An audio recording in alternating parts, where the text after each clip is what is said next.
આમોદનગરમાં તસ્કરોનો તરખાટ એક જ્વેલર્સની દુકાનમાં તેમજ રહેણાંક મકાનને નિશાન બનાવ્યું।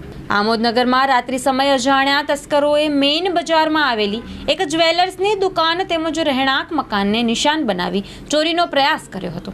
જ્વેલર્સની દુકાનનું શટર તોડી ચોરીનો પ્રયાસ કર્યો હતો, જ્યારે એક મકાનની બારીમાંથી પ્રવેશ કરી અને રોકડા રૂપિયા તથા તાંબા પિત્તળના વાસણો ઉઠાવી ગયા હોવાની માહિતી મળી હતી। જો કે આમોદ પોલીસ મથકે હજુ સુધી કોઈ ફરિયાદ કરવામાં આવી નથી।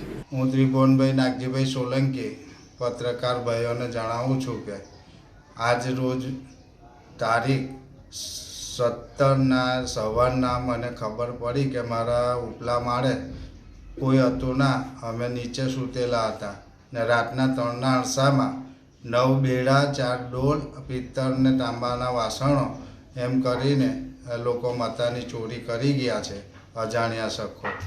એ હું આ પત્રકાર સમક્ષ રજૂ કરું છું। કઈ રીતના ઘરમાં પ્રવેશ કર્યો એ લોકોએ તમને કોઈ ખબર પડી? આ અંદરની બારીથી એ લોકો પ્રવેશ કરી ને પીછ્યાથી બારી ખોલી ને અંદર પ્રવેશ્યા છે। બીજું કંઈક વાસણ સિવાય કઈ રોકડ બોકડ કે કઈ દાગીના? રોકડ મારા છોકરાનો પગાર ને મારા ભાઈનું 12મું હતું, તેની માટે થોડા પૈસા હતા 10-15 હજાર રૂપિયા જેવું, તે તિજોરીમાંથી ખુલ્લી મૂકીને લઈ ગયા છે। અચ્છા, પોલીસ આવી ગઈ અહીંયા તપાસ માટે? પોલીસને સવારના 8:15 આસપાસ ફોન કરેલો છે, પણ હજુ સુધી કોઈ આવ્યું નથી। શું નામ છે તમારું? મારું નામ કિશોરભાઈ ધનરાજભાઈ સોની, કાવેરી જ્વેલર્સ। શું થયું છે તમારી દુકાન? એટલે આપણી દુકાને રાતે 3:30-4 વાગે ફોન આવ્યો મારા ભાઈબંધનો કે તમારી દુકાનનું શટર તૂટી ગયું છે। એટલે આવીને આપણે જોયું કે શટર અડધું તૂટેલું હતું ને અંદર બધું સામાન એરફેર પડેલું હતું। એ આવીને જોયું તો અંદર પેલી ચાંદીના જે ડબ્બા પડ્યા હતા, જે આગળ હવે કાચના કપાટમાં મૂકીએ છીએ, એટલે આ બધા ડબ્બા પેલો ચોરી થઈ ગઈ। 5 ડબ્બા ગયા મારા। કેટલાની ચોરી થઈ? એટલે લગભગ 4 કિલો જેવી ચાંદી હતી, બધા અમુક નાની નાની વસ્તુઓની બધી ચાંદી હતી। એ બાકી સામાન તો બધો આપણે ઘરે લઈ જઈએ, જે ઘરે લઈ ગયા બચી ગયા, પછી બહાર જે મૂકેલો હતો આ બધો સામાન આ લઈ ગયા બધું ચોર। પોલીસને જાણ કરી?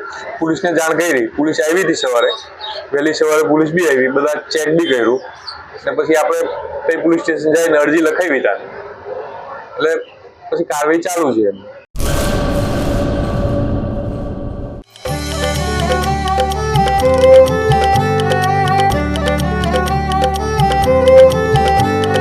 રજવાડી ચાય,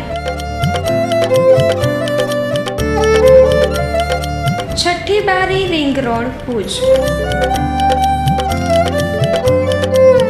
કોન્ટેક્ટ નંબર 900142 8551।